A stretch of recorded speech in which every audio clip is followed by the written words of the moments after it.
আবারও একটা নতুন ভিডিও নিয়ে চলে এলাম তোমাদের সামনে। ভিডিওটা করেছি শুকনো পাতার উপরে কিভাবে ড্রয়িং করবে তার একটি ভিডিও। এরকম ভিডিও এর আগেও আমি আমার পেজে দিয়েছি।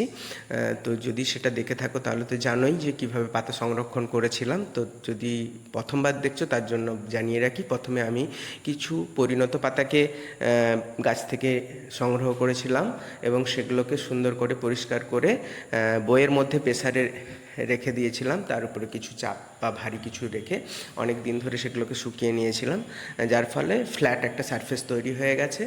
তো সেই পাতার থেকে আরেকটা পাতা নিয়ে আমি প্রথমে অরেঞ্জ কালারে পুরো পাতাটাকে কভার করেছি। এখানে ফেব্রিক কালারের ইউজ করেছি, ফেব্রিক কালারের অরেঞ্জ দিয়ে কভার করে নেওয়ার পরে এখানে আমি হনুমানজি বা বজরংবলীর পোর্ট্রেটের একটা ছবি এঁকে নিয়েছি। ছবিটা আমি এঁকেছি ব্ল্যাক কালার ইউজ করে। তবে এখানে আরেকটা কথা বলে রাখা দরকার যে এখানে আমি কিন্তু ডিরেক্ট ব্ল্যাক কালারটা ইউজ করিনি, আমি ব্রাউনের সাথে প্রুশিয়ান ব্লু মিশিয়ে একটা ব্ল্যাক তৈরি করে এখানে ব্যবহার করেছি। তো ড্রয়িংটার জন্য আমি প্রথম যেটা করেছি সেটা হচ্ছে ব্ল্যাক কালারটা পাতলা করে তুলির সাহায্যে ড্রয়িংটা করে নিয়েছি ডিরেক্ট। কিন্তু এক্ষেত্রে তোমরা যেটা করতে পারো, একটা সফট পেন্সিল নিয়ে আগে পাতার উপরে হালকা করে ড্রয়িংটা করে নিতে পারো যারা নতুন আঁকছো, তাহলে তোমাদের সুবিধা হবে। কিন্তু যদি তুলির মধ্যে কন্ট্রোল থাকে তাহলে আমি বলবো ডিরেক্ট করাটা সব থেকে ভালো।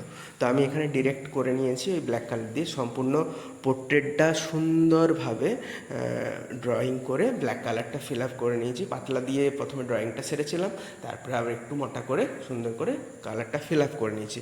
এবার কালার ফিল আপ হয়ে যাওয়ার পরে আমি বেশ কিছু জায়গা সাদা কালার দিয়ে হাইলাইট করেছি, যাতে ছবিটা আরও বেশি অ্যাট্রাকটিভ হয়।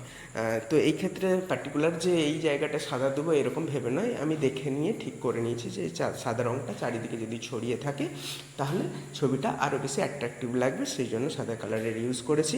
এবং কপালের যে তিলকটা সেটা কিন্তু সাদা দিয়েই কমপ্লিট করব। যাই হোক, পুরোটা কালার হয়ে যাওয়ার পরে আমি যেটা করেছি সেটা হচ্ছে সুন্দর করে একটু গোল্ডেন টাচ দিয়েছি। যদিও গোল্ডেন টাচটা মানে মেটালিক গোল্ডেনটা হালকা করে টাচ দিয়েছি, সেটা দেখতে পাবে, যার জন্য একটা ব্রাইটনেস এসে যাচ্ছে। যদিও ভিডিওতে সেটা না বোঝা গেলেও খালি চোখে দেখলে সেটা খুব সুন্দর বোঝা যাচ্ছে। তো সম্পূর্ণ কাজটা হয়ে গেলে অবশ্যই জানিও যে কাজটা কেমন লাগলো। যদি ভালো লাগে তাহলে অবশ্যই লাইক দিও, কমেন্ট করে জানিও কেমন লাগলো। আর এই রকম নতুন নতুন কাজ যদি তোমরা দেখতে চাও তাহলে আমার পেজটা ফলো দিয়ে আমার সাথে থেকো। আশা করি আরও নতুন কিছু তোমাদের দেখাতে বা শেখাতে পারবো।